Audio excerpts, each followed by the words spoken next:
Welcome to Mimesis, the podcast about all the twisted ways that art and life imitate each other. I'm Stacey Rourke. And I'm Sandra Sheriff-Zackerly. And we are your hosts on this zany adventure. For those of you that listened last week, you will know we had a whole bunch of technical difficulties.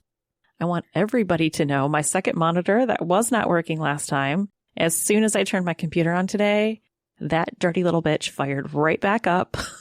Fired right back up. Yep. Technology hates me. Yes. My kids are burning popcorn right now. Wow. It smells really bad. Oh my gosh, I had a popcorn bag that they forgot to put kernels in it. So it was just butter. So I put the popcorn button and it just burnt. Oh no. Where's the popcorn? There were no kernels in there? No kernels at all. That is so I so just burnt funny. Butter in a paper bag. Ooh.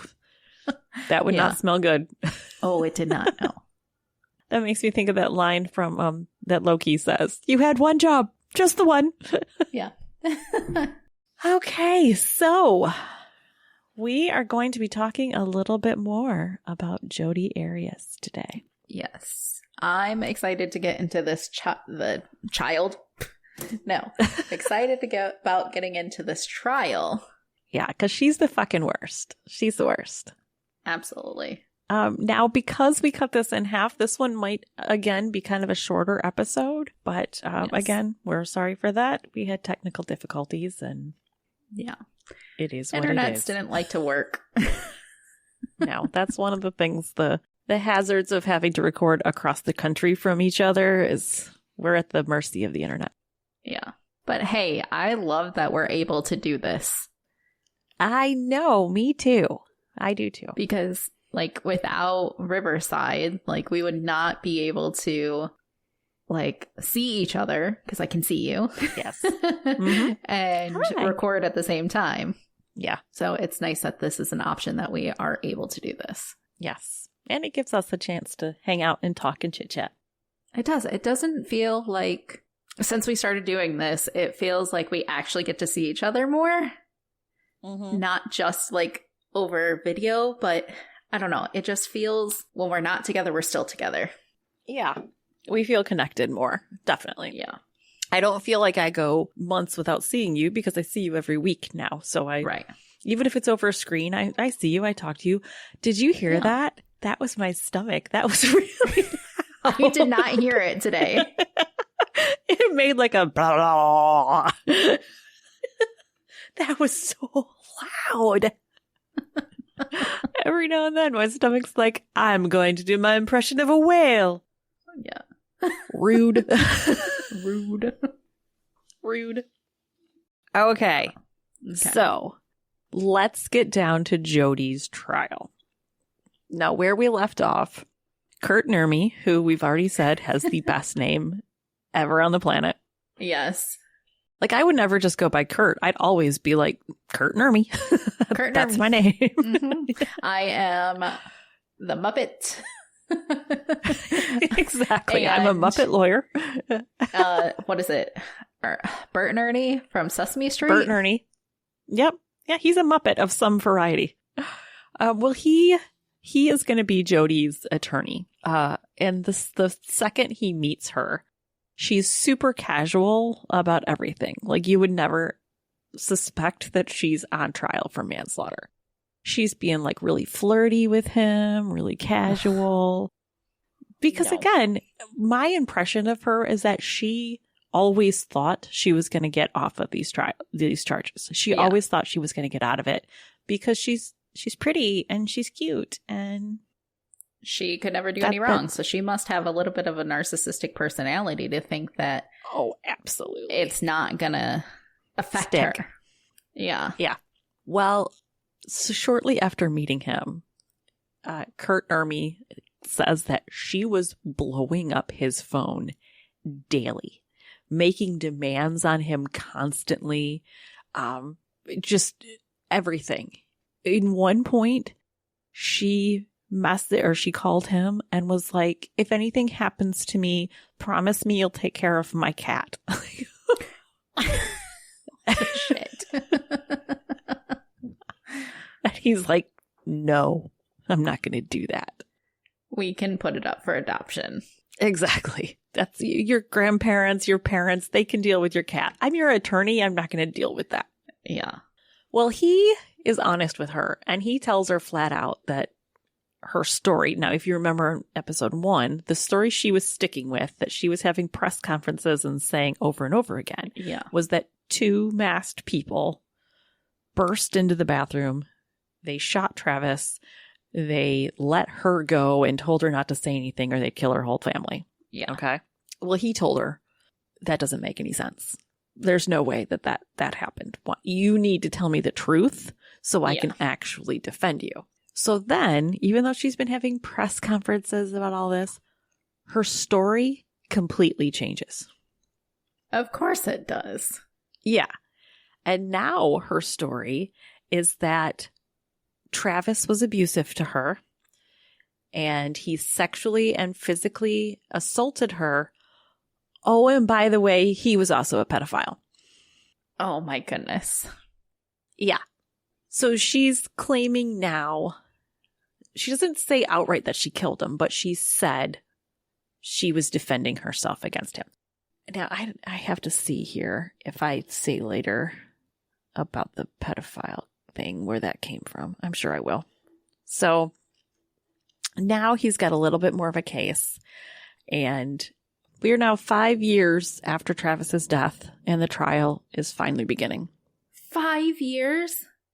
5 years. That's crazy. Yeah, that's a long fucking time, and they're just now going to trial. Ugh. So the deputy attorney Martinez wants the jury to know how brutal this murder is. So he, shows them autopsy reports and whatnot about the 27 stab wounds that Travis had. His throat was cut so violently, he was almost completely decapitated. Oh my goodness. Yeah. Nearly headless. And Nick. he was, and he was shot in the head. So 27 stab wounds, throat cut, shot in the head, and bitches claiming self-defense. Yeah. And do we know which one was done first? Yes, and we're going to get to that. We're going to get to that very soon. We know which one is first. What Martinez says is one of her motives for murder was on May 28th, 2008, Jodi sent Travis an email about his trip to Cancun. So she knew this trip was coming up, and she was hoping that she'd be going with him, but he let her know that she was, she wasn't going. He was taking Mimi or whatever. Yeah. So she knew he was going and she wasn't going with him. So I don't know if she knew Mimi was, but she knew another girl was. And Okay. I think that was one of the things that kind of Push her set over the her edge. off.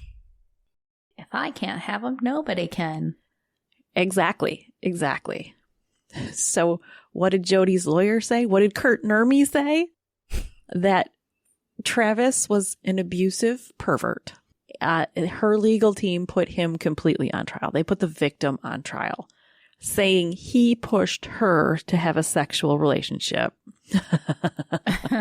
I pushed think they both were her. consensual in that. Oh, absolutely. She was driving from California to Arizona all the time. She was crawling in his doggy door. I mean, Yeah. that was not a girl being pushed into anything. They were both very into it. Yeah. What her legal team said happened. They said that on June 4th, when Jodi was there, she had shown up at 3 a.m. like she said. They went to bed. They woke up. They had sex just like she said. But then she said he was taking a shower and she went in there and was taking pictures of him in the shower. And in the process of it, she dropped the camera. Why would she take...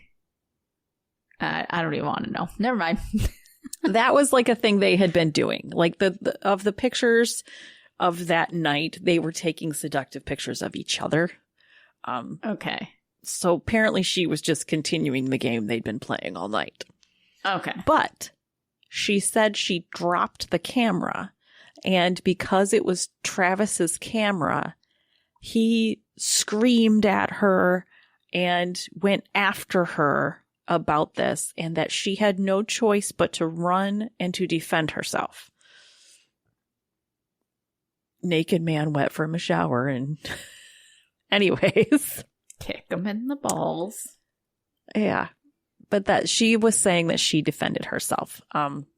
That she ran into the walk-in closet. She knew where he kept his gun. She got it off the shelf. She shot him. She just can't remember what happened after that. She blacked out after that. She couldn't remember anything that happened after that. So she claimed. Okay. First of all, we're going to learn more about the gun, but the gun was not his. So that kind of ruins that too. Oh, shit. Yeah. Well, Mimi Hall, who you remember was supposed to go to Cancun with Travis, Right. She took the stand, and they asked her about, these claims that he was so sexually aggressive. And Mimi says that he never tried anything with her. He was a perfect gentleman all the time. Nothing, the two never shared anything more than a hug. It was completely, above par. Yeah. Now, Travis did tell her about a stalker who slashed his tires, left him threatening messages, accessed his bank account, etc. Got into his doggy door. Yeah. He never mentioned Jodi by name, but he Okay. did tell her about his stalker. So after Mimi, the medical examiner takes the stand and is talking about the defensive wounds and the fact that the majority of Travis's stab wounds were to his back. Okay. So if you're trying to run away from somebody and they just keep attacking you, which is what she said. What she said was she shot him. He kept coming, so she had to defend herself. That's what she said. Yeah, but no. But the wounds were to his back. So that You were chasing him. yes. So he had defensive wounds on his hands. As I said, Jodi said she shot him. He didn't die, so she stabbed him. That's what she said. The ME, from the way the shot went into his head, said if he had been shot first, he would have been dead. It would have killed him. Okay. He would not have been able to keep coming at her. By the evaluation of the wounds, he was stabbed first, and even though he was dead, she shot him for good measure. So she stabbed him. She horror movied him. She did. They always come back. Shot him in the head. She stabbed him 26 other times, nearly decapitated him, and then was like, I just don't think that's enough. So I'm going to go ahead and shoot him too. And yet, the roommates must not have been there because a gunshot is They very weren't loud. there at that time. Yeah. Okay. They weren't there at that time. So again, she claimed the gun was Travis's. Yeah. But on May 28th, 1 week before Travis's death, Jodi's grandfather, who she was living with, reported that somebody had broken into his house and stolen his gun that happened to What's his shoot gun? 25 caliber bullets. The gun has never been recovered. Yeah, the gun has never been recovered. Never? Here's the thing. She was smart enough to take the gun and dispose of it properly, but she put the fucking camera with the pictures on it in the washing machine. Well, she thought it was going to get ruined. Like, full stop, just thought it was going to get ruined, that they couldn't get anything off that memory card. Oh, I just don't, and again, it's not for us to understand. She's psychotic, but like, if you know to take the gun, take the camera too. Yeah. Oh, this girl. But I mean, they still had blood evidence.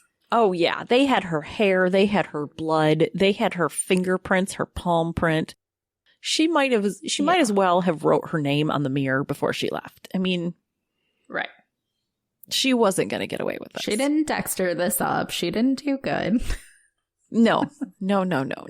Okay, so Kirk Nurmi is continuing his questioning, and she calls Jodi's ex-boyfriend, who is an older man. He didn't want his name released to the public. Okay. I think he might have been married, but not sure. Of course. That would not shock me about her. Oh, no. She absolutely seems like the type. But this is who she broke up with days after meeting Travis. This is that guy. Oh, okay. This guy, he probably wasn't married because he did have a son, and Jodi and his son got along really well. Things between them seemed to be going well.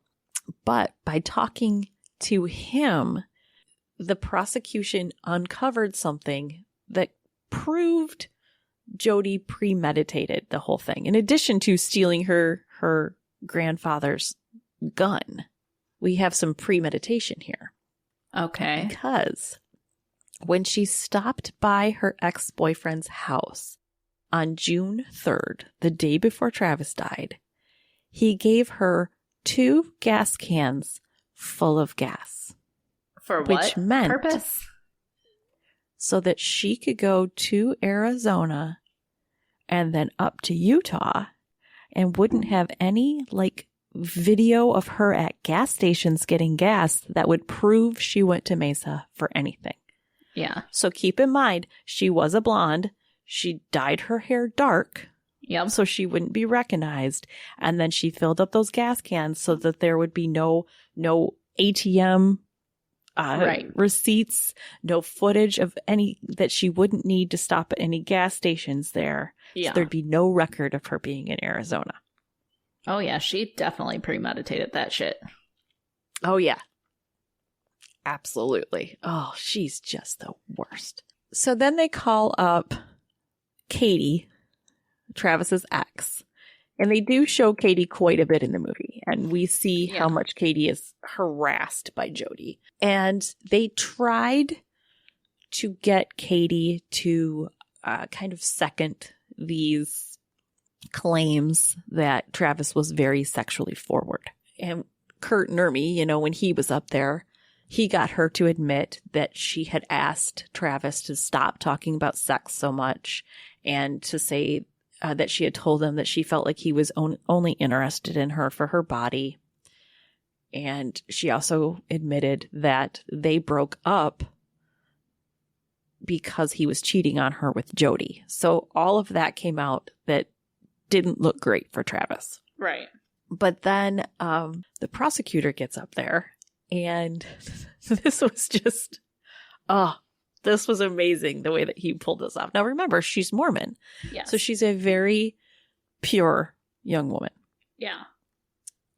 And the prosecutor was talking to her, and he was like, so you and Travis were kissing. And I'm sorry, this is a little graphic, but this is how he was explaining it. You and Travis were kissing, and he got an erection while you were kissing. And she's like, yes, that's what happened. And he said, he didn't make you massage it in any way, did he? And she was like, no. And he's like, in fact, he didn't massage it in any way, did he? She's like, no. And he said, so basically, in your inexperienced mindset at that point, he got an erection from kissing you, and you believed that he should be able to control that he should just stop that. Yeah.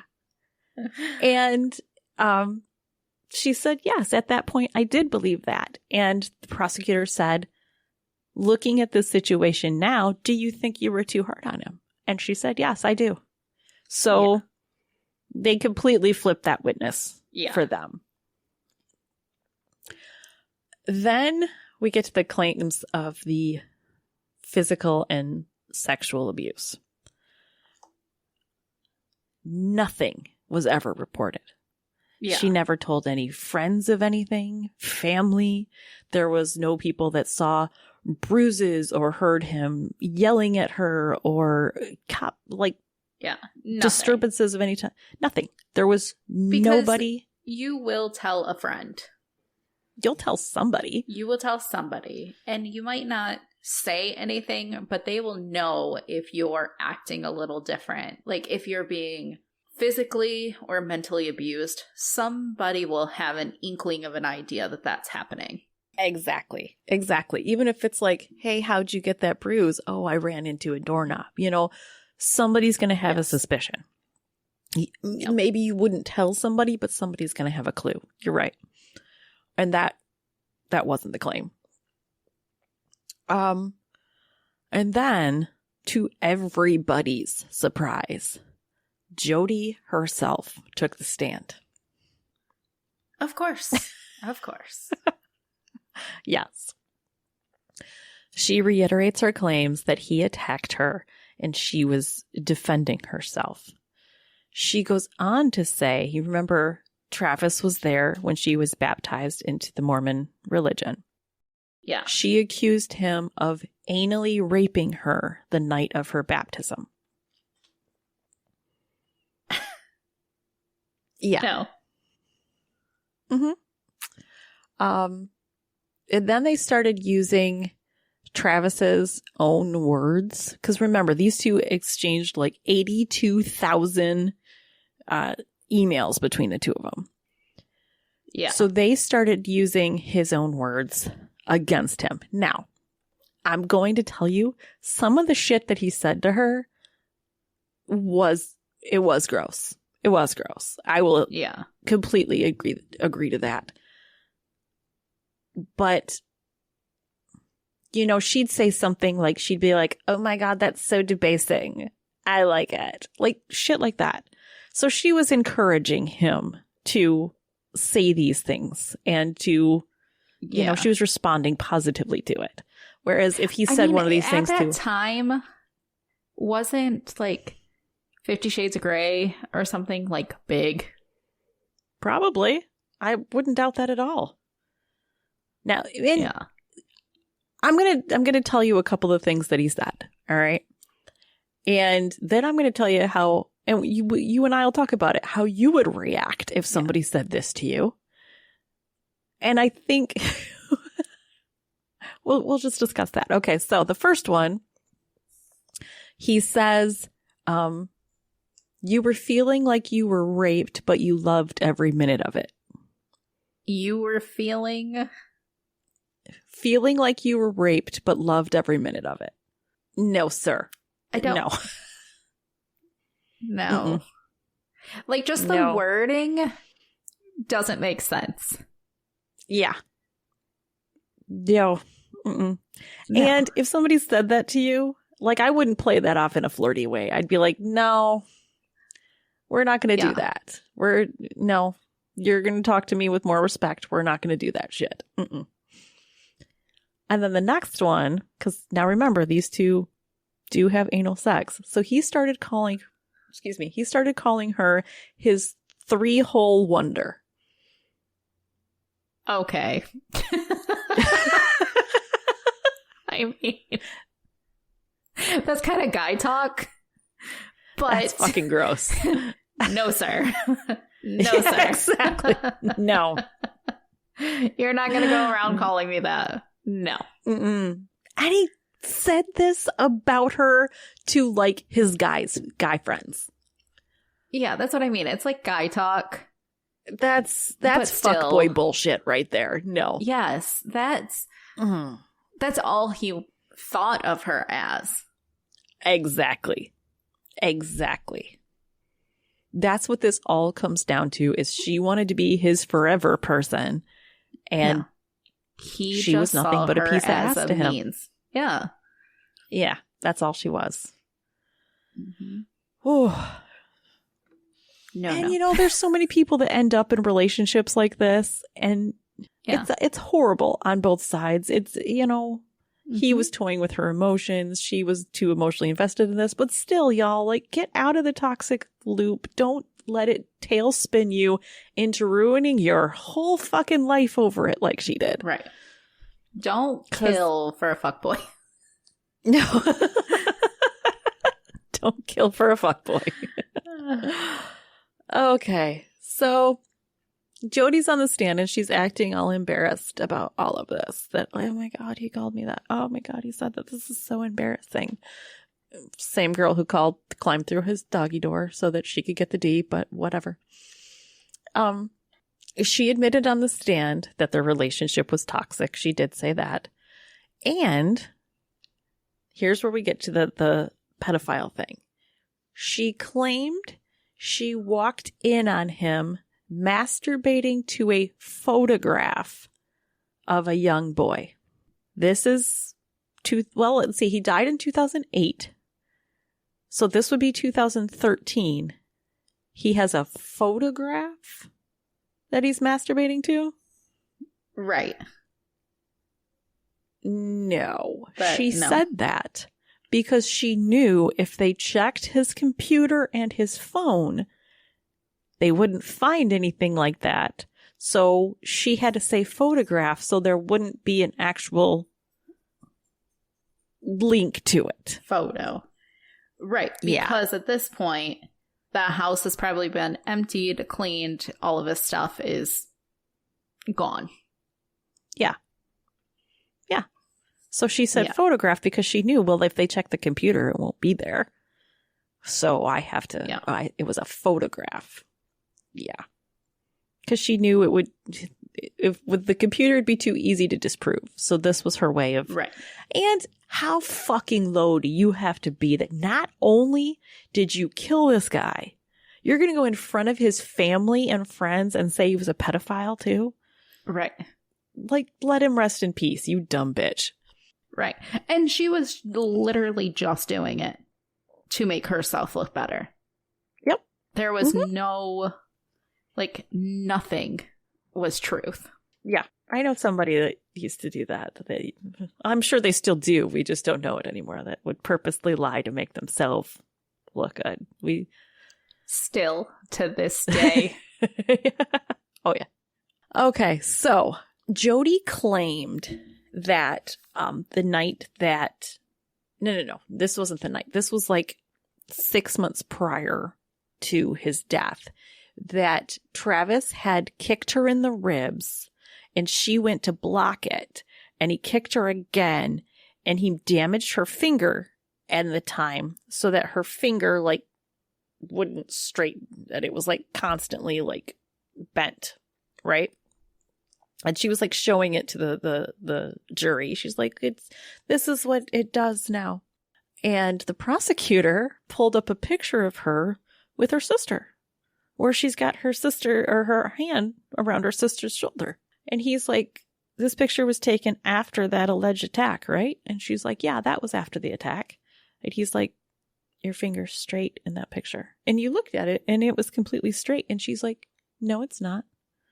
It's bent. You can see it. And he's like, but no, it's straight. No, it's bent. Like, this girl would argue the color of the sky just to have something to argue about. Yeah. Well, the truth of the matter is she doesn't want to admit that she did anything wrong. That she did it. Yeah. She everything she's ever done is true and perfect, and yeah. Well, the truth of the matter is her just keep going. Okay. I'm just gonna get stuck on the narcissistic like bullshit. She's that's exactly what she is. Yes. Her finger was injured the night she killed Travis, and that's how she fucked it up. It was, because I'm sure when you're stabbing somebody 27 times, you're probably gonna do a little damage to yourself in the process there too. Yeah. Yeah. So then, Travis and Jodi, they took pictures of themselves. Well, they didn't stop there. These two, they made some sex tapes. Videos? Okay. They made a lot of sex tapes. And people really thought that it would help you see how their relationship was and that she was a willing participant by showing the sex tapes in court. Oh. Yeah. Now they didn't. Only the jury could see them. They turned the TVs towards the jury, but everyone in the courtroom could hear it. Yeah. Yeah. Ugh. So, yeah, can you imagine? No. Nope. Okay, Not so good. yeah, the sex tapes are all played. Jodi again tells her story about dropping the camera. She said he body slammed her. She ran into the closet, grabbed what she claimed was his gun, and shot him. Then she, bunny ears, blacked out and didn't know what happened next. Didn't remember stabbing him or dragging his body back to the shower.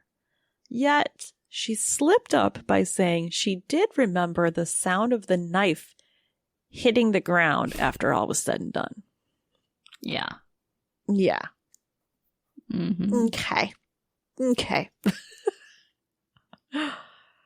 So then our boy Juan Martinez starts his cross-examination. And he came out with both guns blazing.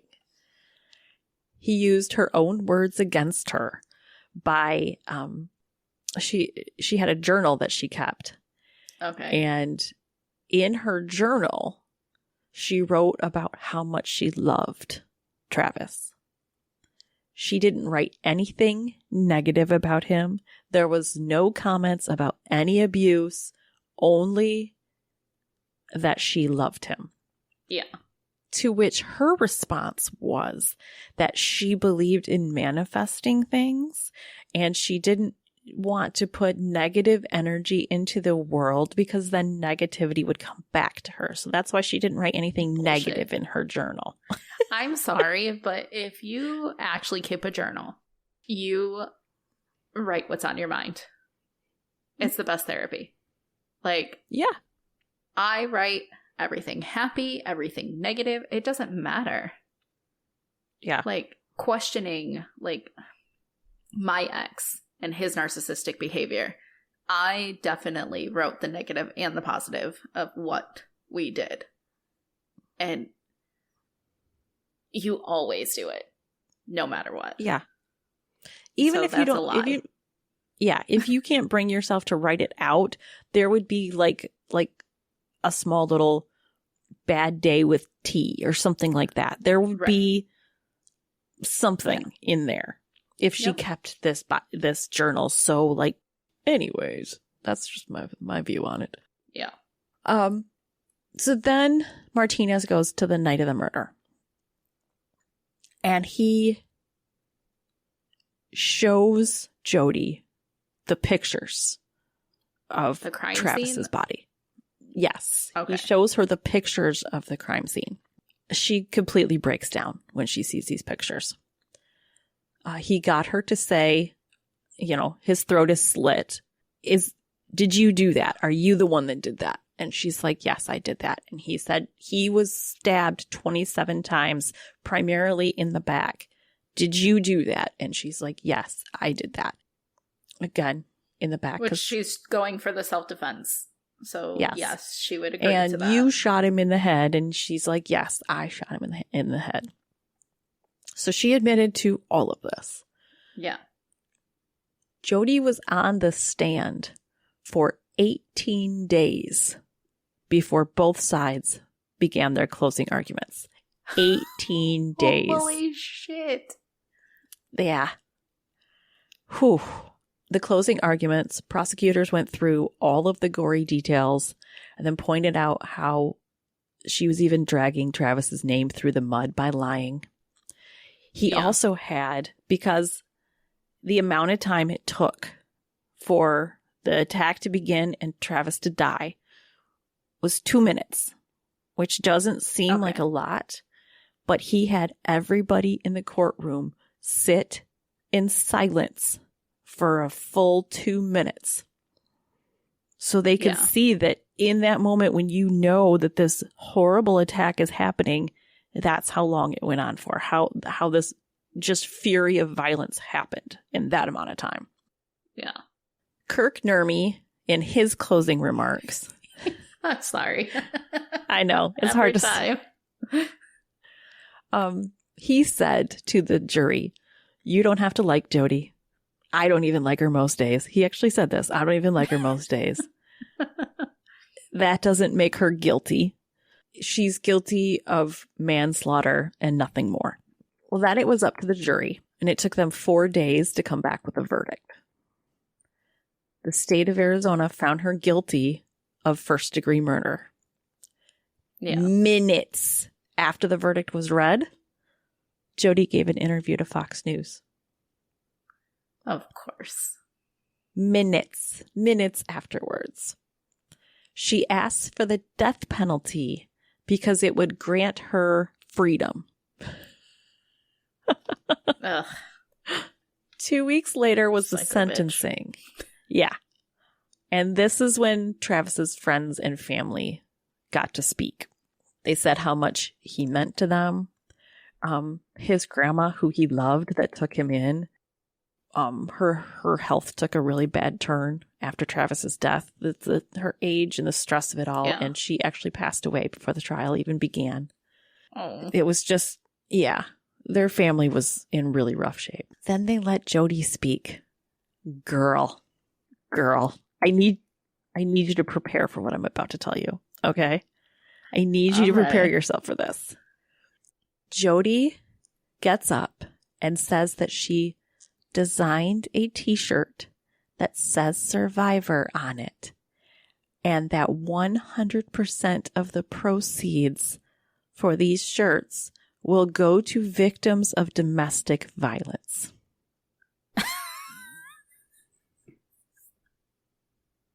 Mm-hmm. No. Uh-huh.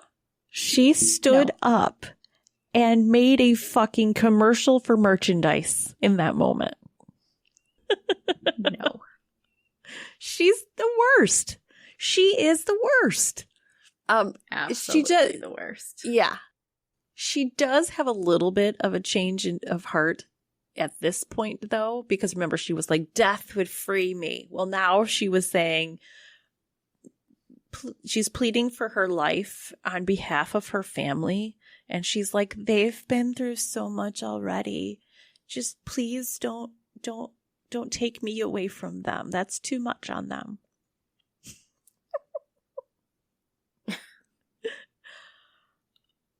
Now you're worried about your family?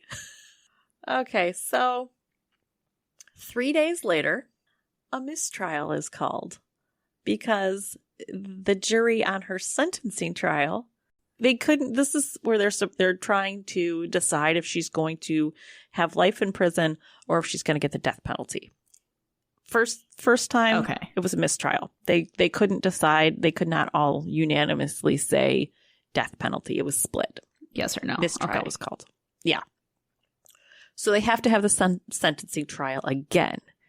Another year goes by before they can get back into the courtroom for this.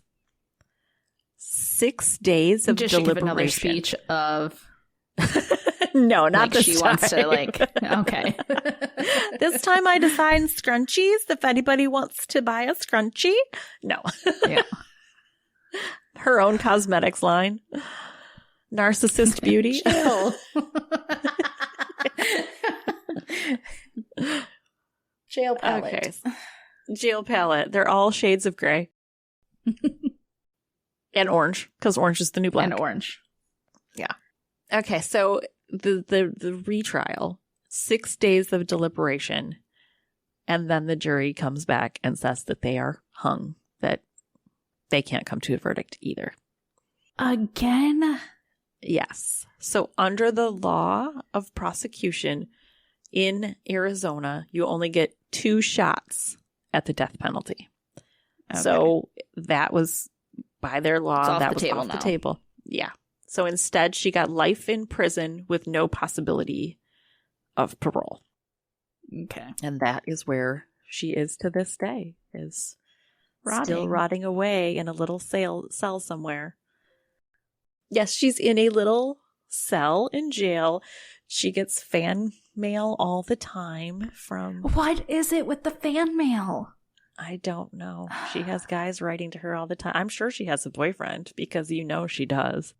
Probably. And that is Jodi Arias. And I gotta say, I'm really glad for this one to be done because I spent so much time on this woman who just wants people to pay attention to her. So like researching this, I felt like I was giving her what she wanted. And I'm like, right. Bitch. Right. So what do you think? I think that she definitely needs to just rot. Mm-hmm. Like, not even an ounce of remorse at all. Never.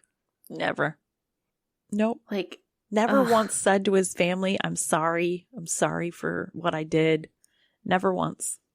Yeah. Like, it's just sad. Like, all around. It's just bad. Yeah. He was only 30. He had a lot going for him. Granted, he wasn't perfect. He was... No. But none of us are. Absolutely not.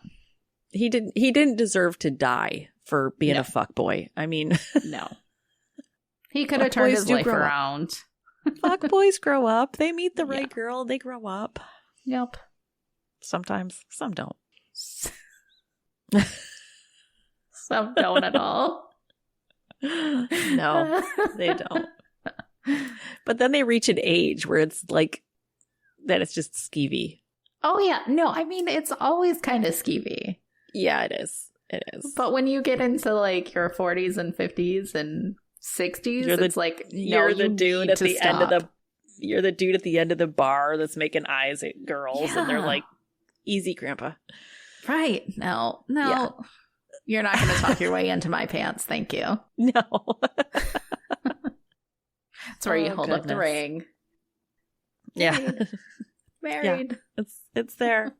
Go away. Yeah. All right. Well, that's all I have for you. Oh, we do need to remind people again about our tip jar. Yes. It's you have the link for that? mimesis.captivate.fm/support.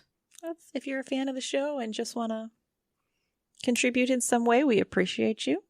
Yes. Other ways you can contribute is listening, giving us reviews, and suggesting us to your friends. Yeah. That's it. And we are number 48 out of 100 for Best Podcast and Film. Oh my gosh, that's cool. Yeah. Let's see if we can get that number up there higher. Yeah. Listen. Let's get it to like number 1. Yeah. Oh, I do have to say, because I know we didn't do a lot of small talk at the beginning of this episode, but as of this moment, everyone who's listening knows that Once Upon a Book is right around the corner. Yes. As of this moment, I have ordered everything that I need for Once Upon a Book. Yay. I have not. Yeah. Well, I hadn't even ordered my books. It's a book event, and I had not ordered my books. Are you shipping them to me? I'm not because I had the books for my book boxes. Oh, okay. So I needed like 70 of them here, and then the rest I would take. And shipping is really expensive, so I didn't want to pay the shipping twice. It was like $100 for shipping. No. I didn't want to pay that twice. We have enough room in the car to drive up here. Yeah, we're renting a minivan. There'll be plenty of room. I always thought I never wanted to have a minivan, so now you get to experience the miniman miniman life. We did not rent a minivan. That is illegal. Oh. It is a minivan that we rented. Yeah. Yeah, I have not ordered my costume yet. Oh. I don't even know what I'm going as. Do you know what you're going to wear? No. We discussed a few, but I'm still like really torn. Does Emma know what she's going to do? Yeah. Emma's going as a teenager. A teenager? She's going as Emma as a teenager. Oh, cute! I love that. Uh-huh. That's perfect. Yep. That's perfect. I was like, I love you. That's so cute. She's going as Emma. Yeah. Yep. Elliot is going as Joey in his white cowboy outfit when he's spraying the cologne. Yes. I ordered that today. Jay is going as Hugsy, the bedtime penguin pal. Awesome. And Maddie is going as Chandler in the 80s with his flock of seagulls hairdo. I love it so much. And I'm You have to let it be a surprise. Yes, but I will say I'm wearing one of Rachel's infamous looks. I was going to do a silly costume, but then this being the last year of OUAB, I was like, you're not doing the underwear in the... I'm not doing that anymore. Oh, man. I'm not. And you know why? Because I tried the dress on and it was so freaking itchy. I was like, no. I can't do it. No. Yeah. So I found something else that I'm going to wear. And some people might not even recognize it as one of her looks, but I've been obsessed with it since I first saw it. So I had to have it. I think I know which one it is. Okay, message me and I'll tell you if you're right. Okay. If you're right, I'll show you a picture of it. Because Okay. I have a picture of it saved to my phone. Okay. And you can text me your ideas and we'll brainstorm your costume. Yeah, we will do that. Okay. All right. So next week, I'm going to be talking about the show or the movie Catch Me If You Can. I'm so excited about that. Yeah. Oh, which honestly, this one might end up as a 2-part too because there is so much about this man. Oh yeah, he was a wily one. Yeah. Yes. All right. I'm looking forward to it. Yes. Until next time. Bye. Bye. Thanks for tuning in to Mimesis. If you enjoy this podcast, by all means, tell your friends about it and give us a review on whatever platform you listen on. We'd love to hear from you. Thanks.